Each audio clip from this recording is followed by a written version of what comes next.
Assalamualaikum warahmatullahi wabarakatuh. Salam pembelajar buat teman-teman semua, khususnya teman-teman semua di kelas 6 ya. Karena pada kesempatan kali ini kita akan membahas soal PAS kelas 6 tema 4. Jangan lupa di-share ke teman-teman yang lain agar teman-teman yang lain bisa ikut belajar di channel YouTube Hack Instinct.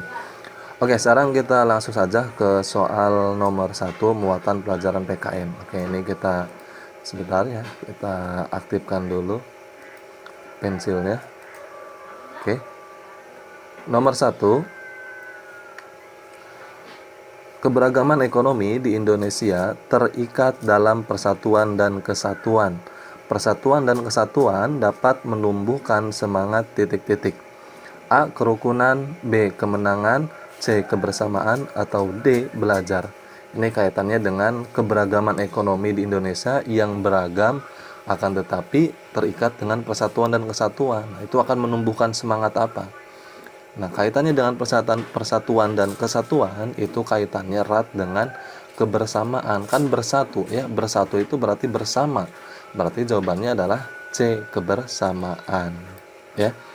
Oke, lanjut. Soal nomor 2. Jika ada anak yang berbeda latar belakang ekonomi dengan kita, sikap kita sebaiknya titik-titik. Ya, ini masih materi tentang keberagaman ekonomi ya. Di sini latar belakang ekonominya teman kita berbeda. Nah, kita itu harus bagaimana? A. Tidak suka, jelas salah ya ketika ada teman yang ekonominya misalkan lebih rendah dari kita. Ya, kita lebih di atas ekonominya. Ya, jelas salah, tidak suka ya. Itu tidak baik sikap seperti itu. B. Menjauhinya, ini juga salah, ini juga tidak baik perilaku menjauhi teman yang berbeda ekonomi. C. Ikut beribadah dengannya, ini tidak ada kaitannya ya, ibadah dengan latar belakang ekonomi. Atau D. Tidak mengganggu dan menghormatinya. Nah, ini jawabannya yang tepat adalah D. Tidak mengganggu dan menghormatinya. Ya, jadi walaupun kita memiliki teman yang berbeda latar belakang ekonominya, maka kita harus menghormati dan tidak mengganggunya, terlebih tidak membulinya. Oke, lanjut nomor 3. Berikut yang bukan penyebab keberagaman ekonomi di Indonesia adalah titik-titik. A. Kondisi alam, B. Kondisi sosial, C. Budaya, D. Agama. Ini kaitannya dengan penyebab keberagaman ekonomi di Indonesia. Kalau kita lihat yang A, ya ini betul ya. Kondisi alam yang berbeda. Kondisi alam yang berbeda itu artinya ya akan menyebabkan perbedaan juga ya dalam hal ekonomi. Contoh, orang yang tinggal di gunung itu mereka mata pencariannya petani. Orang yang tinggal di dataran rendah berbeda lagi. Orang yang dekat pantai mata pencariannya sebagai nelayan. Artinya apa? Kondisi alam sangat mempengaruhi keberagaman ekonomi atau mata pencaharian masyarakat tertentu ya. Kondisi sosial ini juga mempengaruhi kondisi sosial ini ya. Budaya juga sama, budaya juga mempengaruhi keberagaman ekonomi. Nah, yang bukan termasuk penyebab itu adalah agama. Karena agama tidak ada kaitannya dengan keberagaman ekonomi. Jadi jawabannya adalah D ya, karena yang ditanyakan yang bukan. Oke, lanjut nomor 4. Sebagai bangsa yang berkepribadian Pancasila, dalam menyikapi terjadinya arus globalisasi, bangsa Indonesia harus bersikap menerima dengan titik-titik. Nah, ini kaitannya dengan globalisasi yang tidak bisa kita hindari ya. Nah, akan tetapi kita mempunyai dasar yaitu Pancasila. Nah, sikap kita bangsa Indonesia dalam menerima globalisasi itu harus bagaimana? A. Ikhlas dan lapang dada. Betul atau salah? Salah ya. Kita tidak boleh menerima dengan ikhlas dan lapang dada dalam menerima arus globalisasi. Ini salah. Yang A salah ya. Kita cek yang B, terbuka dan selektif. Terbuka dan selektif itu artinya apa? Selektif. Selektif itu artinya bisa memilah mana yang baik, mana yang tidak baik. Berarti jawaban yang B betul atau salah?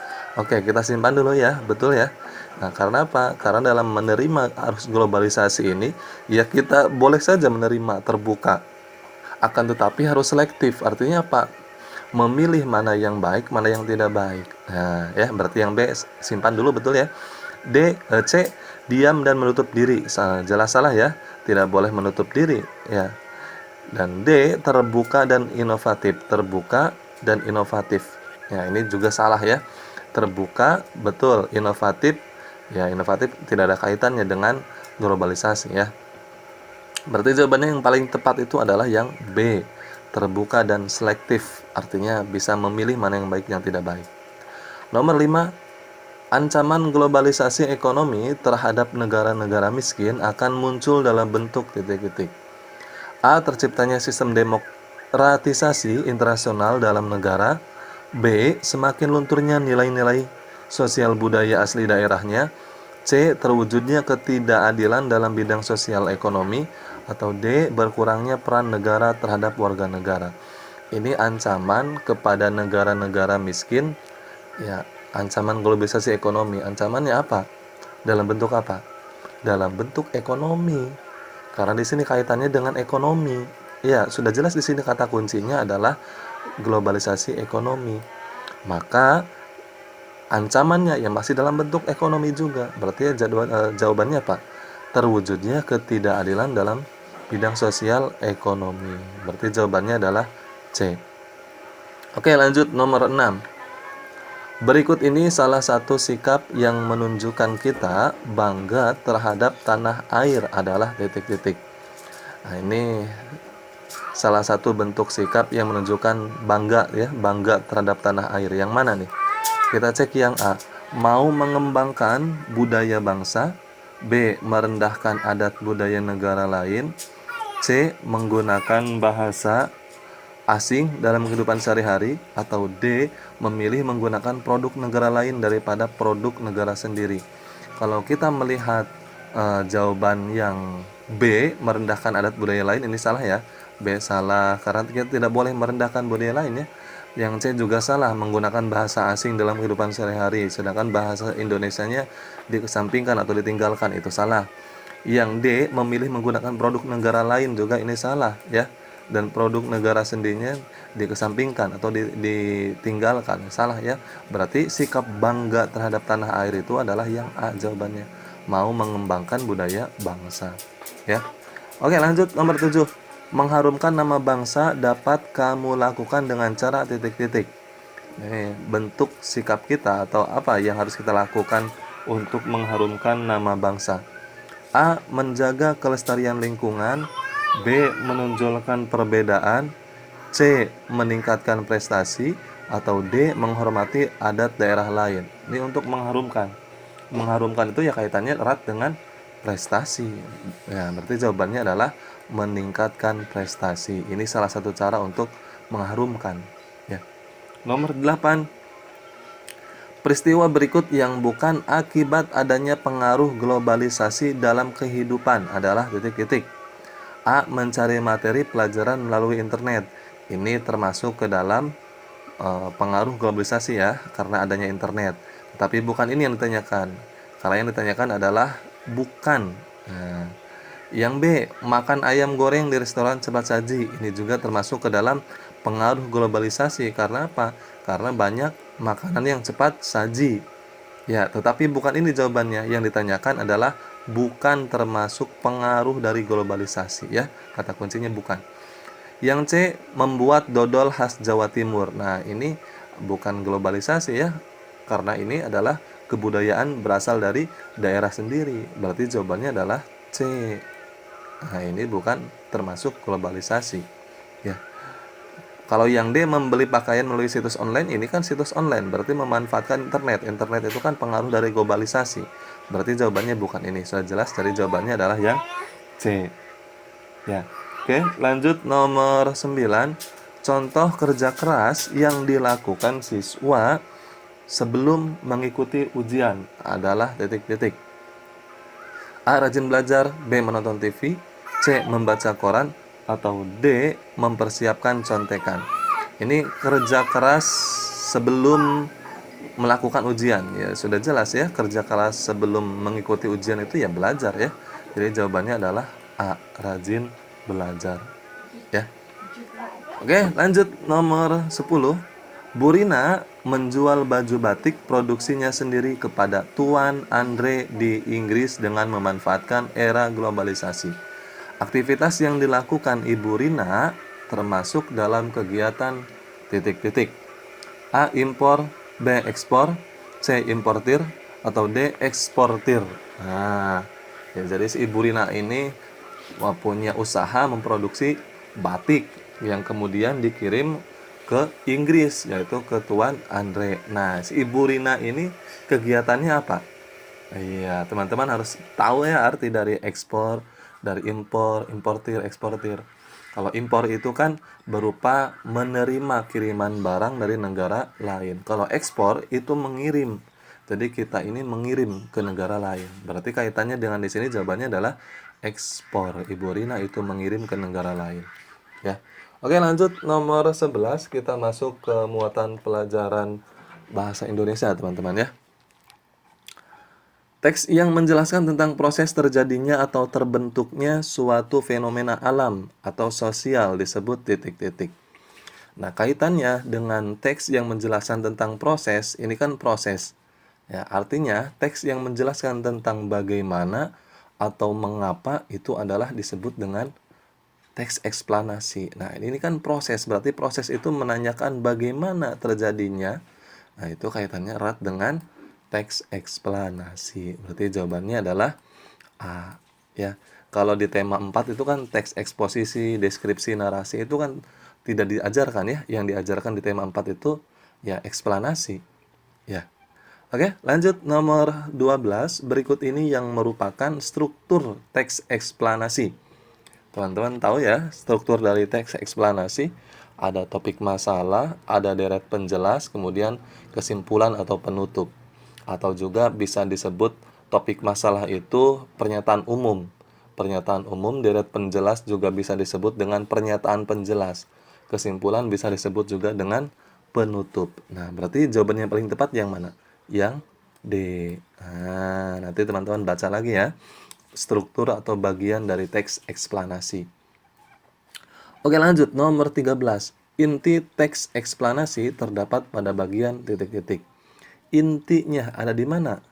Apakah di topik masalah atau pernyataan umum, ataukah di deret penjelas atau pernyataan penjelas, atau ada di penutup atau kesimpulan? Nah, yang jelas inti dari teks eksplanasi itu adanya di isinya itu ada di mana? Ya di deret penjelas. Ya, ada di deret penjelas. Berarti jawabannya adalah B, ya. Lanjut nomor 14. Oke, ini ada bacaan ya. Perhatikan teks berikut ini. Kita baca dulu soalnya. Pada teks eksplanasi di atas terdapat kata yang menjadi penunjuk waktu. Kata tersebut adalah titik-titik. Menunjuk waktu, penunjuk waktu. Kira-kira yang mana? Apakah A. Era perdagangan bebas, B. Hambatan, C. Organisasi, D. Globalisasi. Walaupun kita tidak membaca teks ini, kita lihat di sini hambatan ini kan bukan waktu ya.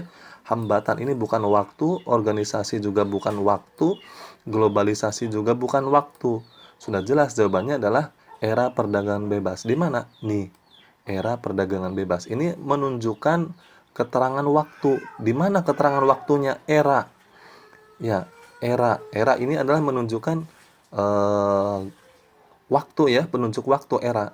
Bukan era dalam bahasa Sunda ya. Kalau era dalam bahasa Sunda itu artinya malu ya. Era aing mah atau isin aing mah, era itu malu ya. Tapi kalau dalam bahasa Indonesia, era itu ya penunjuk waktu. Berarti jawabannya sudah jelas yang A. Jadi walaupun teman-teman tidak membaca soalnya, cukup membaca option jawabannya, ya kita sudah bisa membedakan mana penunjuk waktu, mana bukan ya. Berarti A ya. Oke, lanjut nomor 15. Bacalah teks berikut. Teman-teman boleh saja sebetulnya dibaca dulu teksnya sampai akhir, kemudian baca soalnya. Tapi kita untuk mempersingkat waktu, kita lihat dulu aja soalnya. Pada teks eksplanasi tersebut terdapat kata yang menjadi menjadi penunjuk waktu lagi. Nah, ini yang ditanyakan penunjuk waktu lagi, teman-teman. Jadi kita langsung cek saja jawabannya ya. Tidak perlu kita baca ya, karena di sini kaitannya dengan waktu ya. Oke, kita cek belakangan ini. Belakangan ini berarti sekarang-sekarang, artinya belakangan ini sekarang-sekarang. Sekarang-sekarang itu kan ya waktu ya. Waktu. Nah, kita checklist yang A. Kalau yang B tidak berlebihan, ini tidak berlebihan ya, bukan penunjuk waktu ya. Menjadikan ini juga bukan penunjuk waktu, berdampak juga bukan penunjuk waktu. Berarti sudah jelas jawabannya adalah yang A. Jadi walaupun teman-teman tidak membaca soalnya, tidak membaca teksnya, tapi bisa membedakan ya. Oke, tapi supaya lebih lebih apa namanya betul lagi ya, silakan teman-teman nanti dibaca saja soalnya, kemudian baru setelah itu baca soalnya ya. Tapi kalau teman-teman sudah bisa membedakan mana waktu, mana bukan ya, boleh langsung dibaca soalnya saja sama jawabannya. Oke, lanjut nomor 16. Bacalah teks bacaan berikut. Oke. Ya. Kita baca dulu soalnya ya. Informasi penting dari paragraf tersebut. Nah, kalau seperti ini berarti kita harus membaca soalnya. Pemanasan global adalah kejadian meningkatnya panas atau temperatur rata-rata atmosfer, ahli laut, dan daratan bumi. Pada saat ini, bumi menghadapi pemanasan yang cepat. Para ahli menganggap hal ini disebabkan aktivitas manusia. Nah, informasi penting dari paragraf tersebut apa? A. Pada saat ini bumi sedang mengalami pemanasan cepat. B. Pemanasan global adalah kejadian meningkatnya panas matahari. C. Atmosfer, laut, dan daratan bumi menghangat. Atau D. Aktivitas manusia yang menyebabkannya. Kalau kita bisa melihat informasi penting itu kita bisa mengambilnya dari kalimat pertama. Karena di situ juga termasuk kalimat utamanya, intinya.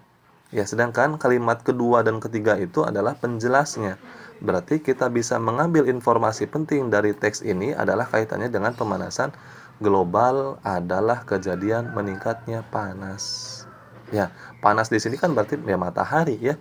Berarti jawabannya adalah B. Pemanasan global adalah meningkatnya panas matahari. Jadi boleh teman-teman fokus ke kalimat pertamanya.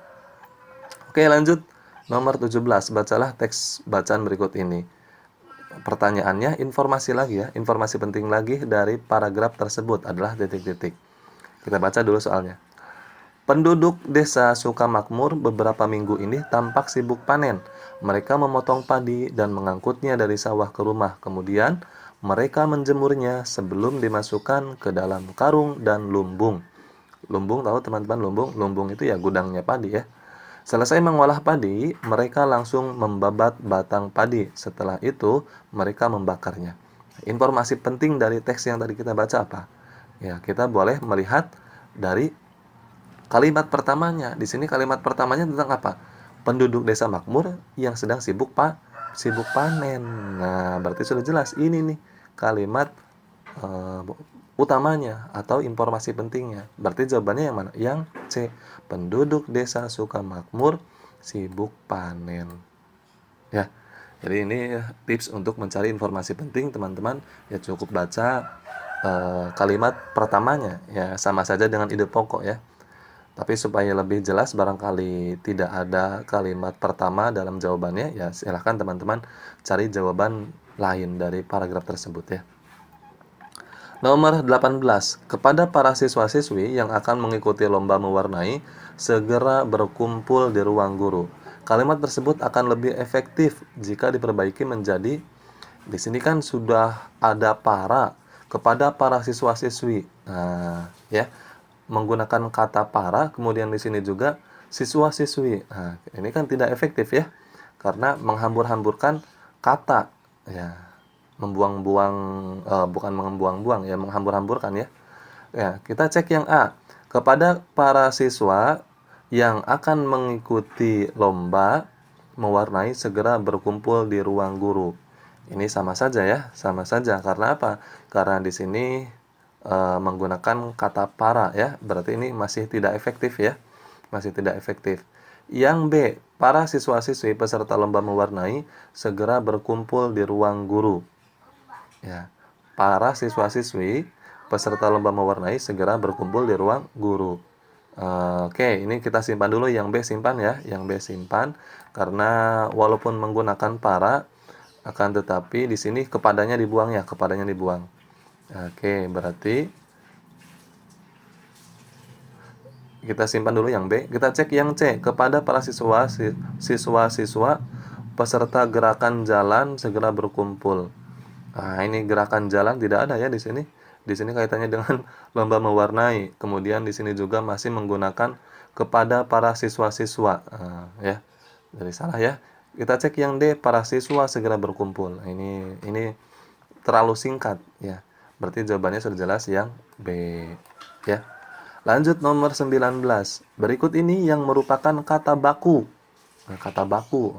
Teman-teman tahu kata baku ya? Kata yang sudah sesuai dengan kaidah KBBI, Kamus Besar Bahasa Indonesia. Pokoknya yang sudah sesuai dengan aturan, ya. Transportasi, ini salah ya. Transportasi ada e-nya, salah ya. Kemudian yang B, nah ini juga transportasi juga salah, ada e-nya. Seharusnya tidak ada e-nya, ya. C, transportasi. Nah, ini jawabannya. C, ya, transportasi. Kalau yang D salah, transfer pakai F, ini salah ya. Berarti jawabannya adalah C. Lanjut nomor 20. Internet mempermudah kita dalam memperoleh informasi. Dengan internet, beragam peristiwa yang terjadi di belahan bumi lain dapat kita ketahui secara cepat. Pernyataan di bawah ini yang merupakan informasi dari paragraf di atas adalah titik-titik. Nah, ini kalimat utamanya kan di sini ya. Internet mempermudah kita dalam memperoleh informasi. Nah, ya. Kira-kira apa yang kita dapat ambil dari informasi paragraf ini atau kalimat ini? Iya, internet merupakan media informasi. Ya, berarti jawabannya adalah A. Ya, jawabannya A ya. Oke, lanjut nomor 21, kita masuk ke muatan pelajaran IPA. Pembangkit listrik yang memanfaatkan aliran sungai yang deras. Nah, aliran sungai berarti air ya. Ya berarti kaitannya dengan PLTA, jawabannya A. Kalau PLTU apa? Pembangkit listrik tenaga uap ya. Kalau PLTN pembangkit listrik tenaga nuklir ya. Kalau PLTS pembangkit listrik tenaga surya atau matahari ya. Oke, itu ya. Oke, sekarang lanjut, berarti jawabannya A ya. Nomor 22. Gambar di samping merupakan komponen dalam PLTA yang disebut dengan istilah titik-titik. Nah, ini ya. Ini ada air, ada kincir air, ya, kemudian dirubah menjadi listrik yang dialirkan ke warga-warga. Nah, istilahnya apa ini? Turbin, ya, istilahnya turbin. Ya, jadi jawabannya adalah C, turbin. Ya, ya ini turbinnya, ya. Kalau ini generator yang merubah energi gerak menjadi listrik ya. Oke, lanjut nomor 23. Perhatikan sumber energi berikut. Listrik yang menjadi kebutuhan manusia dapat dihasilkan dari beberapa sumber antara lain titik-titik. A, matahari. Oke, betul. Ini dari matahari bisa ya. Gelombang laut bisa digunakan atau tidak? Gelombang laut. Ada ya, itu namanya apa ya, lupa lagi, pembangkit listrik, pokoknya ada dari laut ya, ada ya, ada alatnya. Tanah tidak, kemudian bantuan juga tidak, kemudian angin bisa. Berarti ada 3 ya, 1, 2, 5. 1, 5, oke betul, berarti ini jawabannya 1 dan 5 ya. 1 dan 5. Kalau 1 dan 3, 1 dan 3 salah, tanah bukan pembangkit listrik ini ya, tanah. 2 dan 3 juga salah, 3 dan 4 juga salah ya. Berarti jawabannya adalah A ya. Oke, lanjut nomor 24. Sumber energi listrik yang dapat habis jika digunakan terus-menerus adalah titik-titik. A, matahari. Matahari tidak akan habis ya walaupun digunakan terus-menerus. Air juga sama, tidak akan habis karena air itu melimpah ruah ya. Angin juga sama, angin tidak akan habis. Nah, jawabannya adalah batu bara. Ini batu bara sumber daya alam yang tidak dapat diperbaharui. Maka ketika batu bara terus-menerus digunakan, ya listrik akan habis. Nah, berarti jawabannya adalah D ya. Oke, lanjut nomor 25. Penggunaan peralatan listrik harus hati-hati. Penggunaan kabel yang sudah mengelupas dan saklar yang telah rusak dapat menyebabkan titik-titik. A, naiknya tarif listrik, ini tidak ada kaitannya ya. Ketika kaitannya kabel rusak, ya tidak ada kaitannya dengan bayar listriknya naik, tidak ada ya. B. Korsleting listrik. Nah ini, jadi akan konslet ya, korsleting ya. Jadi jawabannya adalah B ya. Oke, lanjut nomor 26. Berikut ini cara yang tepat dalam menghemat energi listrik adalah titik-titik. Ini cara menghemat listrik ya. A. Mematikan TV setelah selesai menonton. Oke, kita simpan, betul. B. Tidur dengan lampu yang terang. Salah ya. Ketika tidur ya dimatikan saja, itu lebih baik. Dalam rangka apa? Dalam rangka menghemat energi listrik ya. Jadi ketika tidur matikan. Ya boleh kita dinyalakan lampunya ya, tapi gunakan lampu yang redup ya. C. Nonton TV sampai larut malam. Ini juga salah. Ini justru bukan menghemat ya. D. Menghidupkan lampu pada siang hari. Ini juga salah. Berarti jawabannya sudah jelas yang A ini adalah upaya dalam menghemat listrik. 27. Banyak rumah yang sekarang dilengkapi pendingin ruangan. Bisa disebut dengan AC ya. Penggunaan pendingin misal saat ini, saat siang hari termasuk salah satu perilaku yang boros listrik ya. Untuk mengganti penggunaan dingin ruangan tersebut dapat dilakukan dengan cara A. Membuka jendela rumah agar angin dapat masuk ruangan. Oke, betul. Jadi ketika kita di rumah ini menggunakan AC, pendingin ruangan, ketika siang hari dinyalakan, itu kan panas ya. Ya, ketika siang hari dinyalakan, ya memang digunakan siang hari AC itu ya. Karena panas itu sendiri akan, tetapi itu kan perilaku boros ya. Maka caranya ya salah satunya ini, jendela rumah dibuka semua agar angin masuk sehingga tidak panas ya. Mengganti dengan kipas angin yang berukuran besar ya, sama saja boros ya. AC dimatikan tetapi diganti dengan kipas angin yang besar ya, sama saja boros. Atau C. Menutup jendela dan pintu rumah. Ini salah ya. D. Duduk di bawah pohon rindang. Nah, ini tidak tepat karena kaitannya di rumah ya. Berarti jawabannya adalah yang A. Ya, jawabannya adalah yang A. Oke, lanjut nomor 28. Perilaku yang tidak menghemat listrik. Nah, yang ditanyakan adalah tidak menghemat listrik, berarti boros ya. A. Membuka jendela saat cuaca panas. Ini termasuk hemat, bukan boros ya. B. Menggunakan sumur pompa. Ini juga hemat ya. Karena apa hematnya? Karena dia menggunakan sumur pompa. Yang dipompa tidak menggunakan listriknya. C. Membiarkan televisi menyala saat tidur. Nah ini tidak menghemat ya. Ini boros ya. Ketika tidur televisinya tidak dimatikan, yaitu boros ya. Oke, lanjut nomor 29. Berikut yang bukan merupakan tindakan untuk menghemat energi listrik. Nah ini berarti ya masih saja tentang perilaku boros ya, karena di sini yang ditanyakan bukan menghemat, bukan berarti boros ya. Kita cari yang boros. A. Mematikan televisi jika tidak ditonton. Ini hemat, bukan boros ya. B. Tidak menggunakan peralatan elektronik yang boros energi. Ini juga hemat. C. Menggunakan peralatan listrik seperlunya saja. Ini juga hemat. D. Menyalakan lampu jika hari sudah siang. Nah, ini boros ya. Jadi jawabannya adalah D. Oke, lanjut nomor 30. Ada beberapa sumber energi seperti berikut. 1. Air terjun, 2. Angin, 3. Minyak bumi, 4. Sinar matahari, 5. Batu bara. Sumber energi yang merupakan energi alternatif. Energi alternatif. Kita cari ya, cek dulu satu-satu.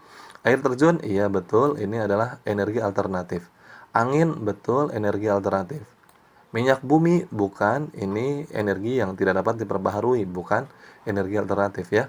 Sinar matahari, iya betul. Nah, batu bara bukan. Kaitannya dengan energi alternatif ini kaitannya dengan energi yang bisa kita gunakan setiap hari, akan tetapi tidak akan pernah habis. Ya, air terjun tidak akan pernah habis, angin tidak akan pernah habis, matahari juga sama. Berarti jawabannya 1, 2, 4. B jawabannya ya. Oke, lanjut nomor 31, kita masuk ke IPS teman-teman. Masuk IPS ya. Organisasi ASEAN didirikan oleh 5 negara di kawasan Asia Tenggara. Negara-negara Asia Tenggara berikut yang termasuk pendiri ASEAN. Pendiri ASEAN itu kan ada 5 ya. Teman-teman harus hafal ya. Salah satunya Indonesia, Malaysia, Thailand, Singapura, kemudian Filipina. Jadi ada 5 ya. Oke, sekarang kita cek yang A. Indonesia, Vietnam, Thailand. Vietnam tidak termasuk, berarti salah ya. B. Singapura betul, Malaysia betul, Filipina betul. Oke, kita simpan dulu yang B ya. C. Malaysia betul, Indonesia betul, Myanmar salah. D. Kamboja salah, Brunei Darussalam betul, Laos salah ya. Jadi hanya Brunei-nya saja di sini. Berarti jawabannya adalah sudah jelas yang B. Jadi ada 5 ya. Nanti teman-teman dihafalkan lagi. Ini di tema 1 kaitannya dengan pendiri ASEAN itu ya, atau pelopor ASEAN. Indonesia, Malaysia, Thailand, Brunei Darussalam, Singapura ya. Singapura. Brunei Darussalam bukan ya, Filipina ya.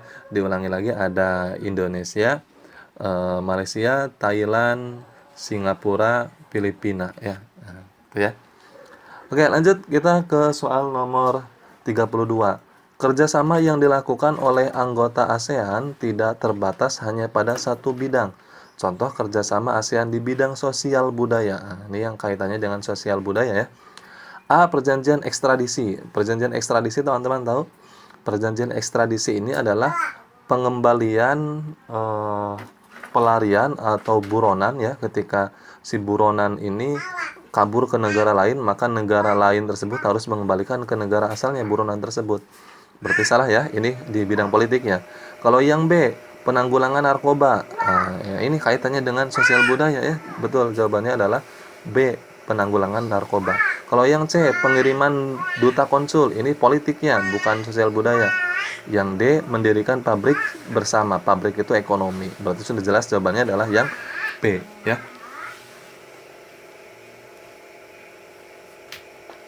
Oke, lanjut ke soal nomor 33.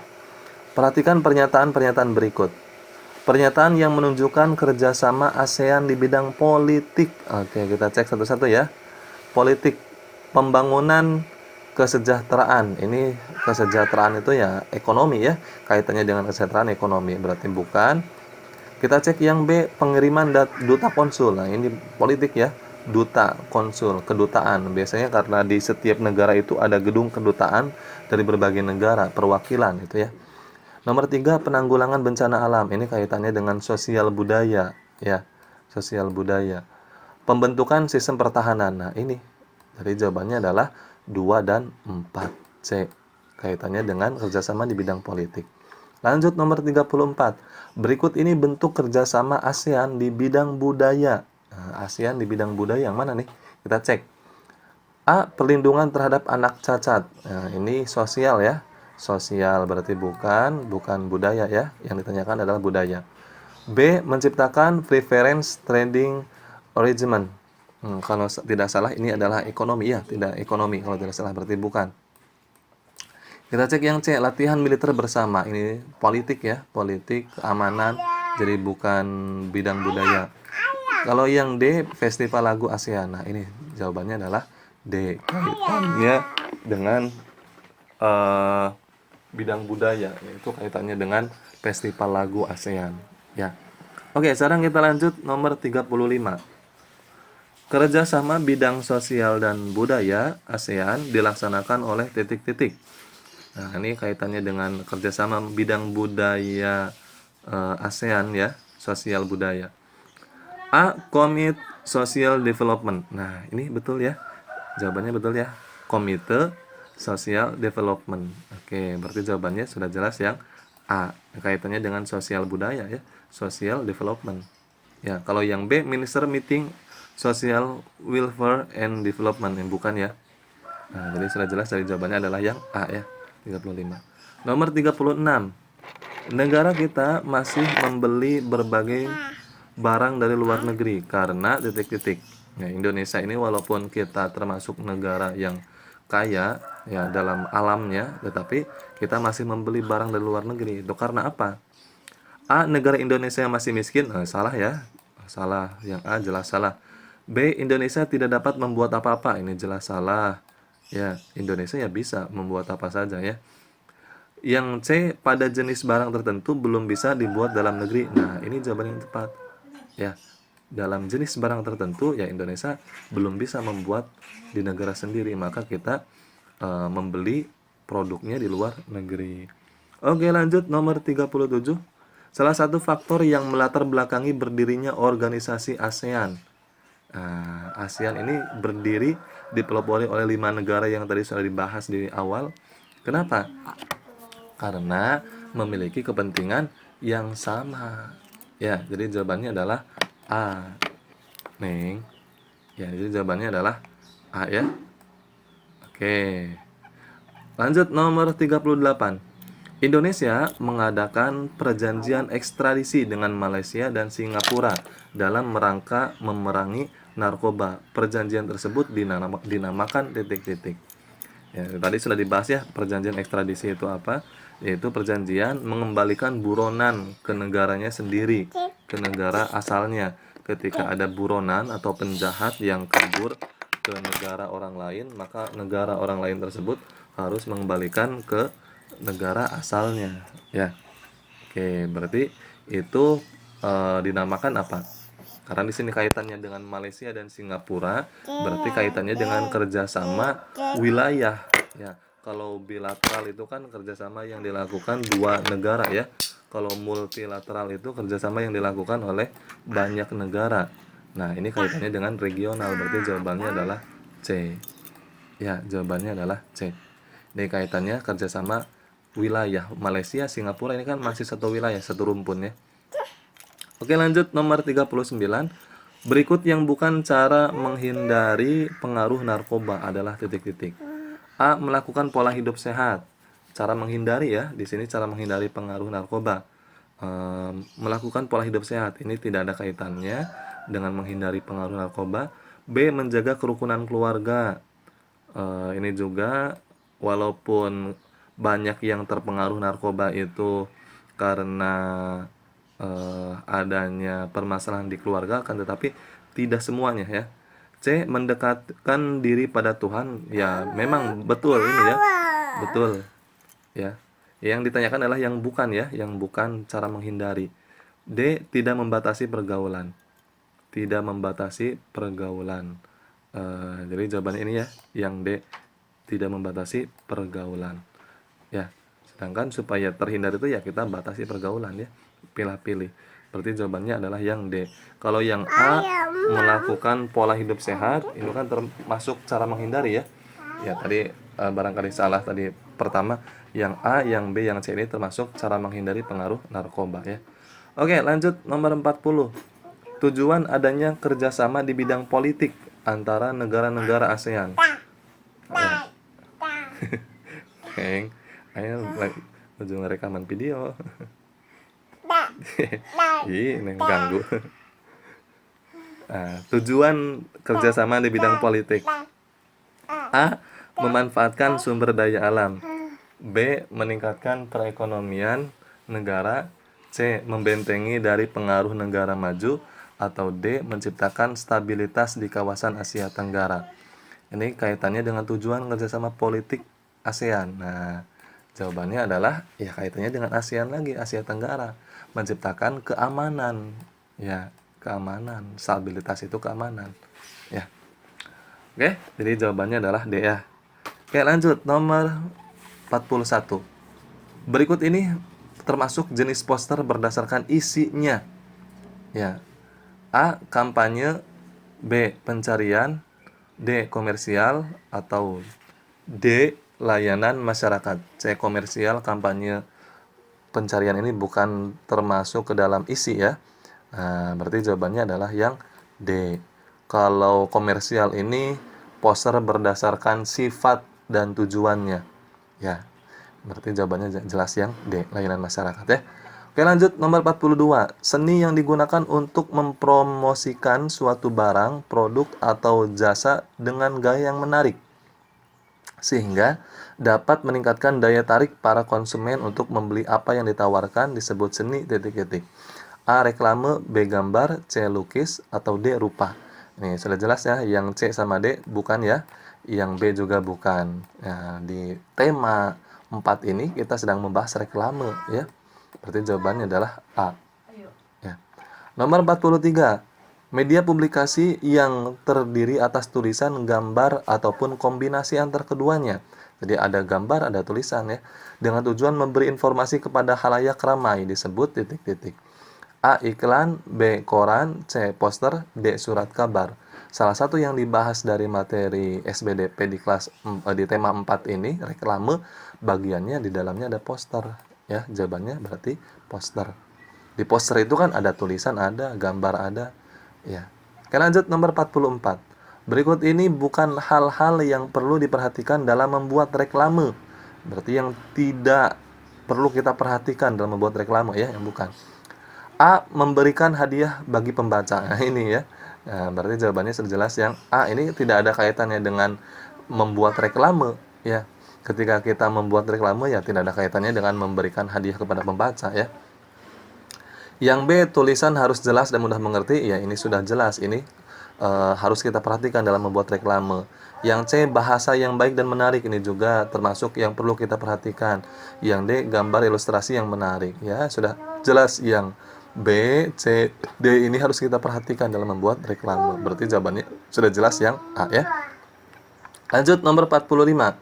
Plakat yang terpasang di tempat-tempat umum dan biasanya berupa iklan dan pengumuman disebut dengan titik-titik. A. Poster, B. Brosur, C. Pengumuman, atau D. Reklame. Plakat terpasang di tempat umum. Nah, ya ini kaitannya dengan reklame ya. Reklame lagi jawabannya. Ya. Kalau poster kan ya, tidak di tempat umum ya, ditempel ya, ditempel. Oke, lanjut nomor 46. Jenis reklame non komersial berisi tentang ajakan titik-titik. A. Mengonsumsi minuman ringan, B. Menikmati tempat wisata keluarga, C. Menjaga kebersihan lingkungan, D. Membeli biskuit coklat. Non komersial tentang ajakan yang mana nih kira-kira? Kalau yang A mengonsumsi minuman ringan, menikmati tempat wisata, ini kan kaitannya dengan komersial ya, menjaga kebersihan lingkungan Bu. Nah ini bukan komersial ya, membeli biskuit ini komersial. Berarti jawabannya yang C ya, yang C menjaga kebersihan lingkungan. Ini bukan termasuk komersial, termasuknya ke non komersial ya.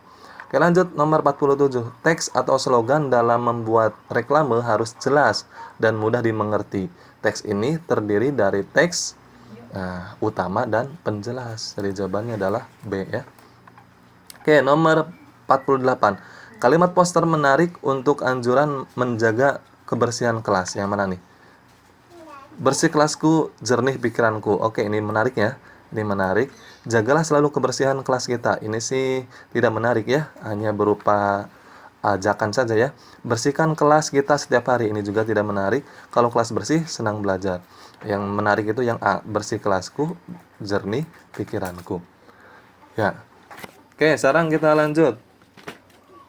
Lanjut nomor 49. Ini ada gambar ya. Perhatikan gambar berikut. Poster pada gambar di atas, di sampingnya seharusnya disebut poster apa nih? Matikan lampu kalau tidak dipakai. Ini layanan masyarakat ya. Berarti jawabannya adalah D, layanan masyarakat. Kalau niaga itu poster yang jual beli ya. Untuk membeli apa, atau poster makanan, disuruh kita beli makan ya. Oke, berarti jawabannya D ya. Nomor 50, plakat yang terpasang di tempat umum dan biasanya berupa iklan dan pengumuman disebut titik-titik. Nah, jawabannya adalah A.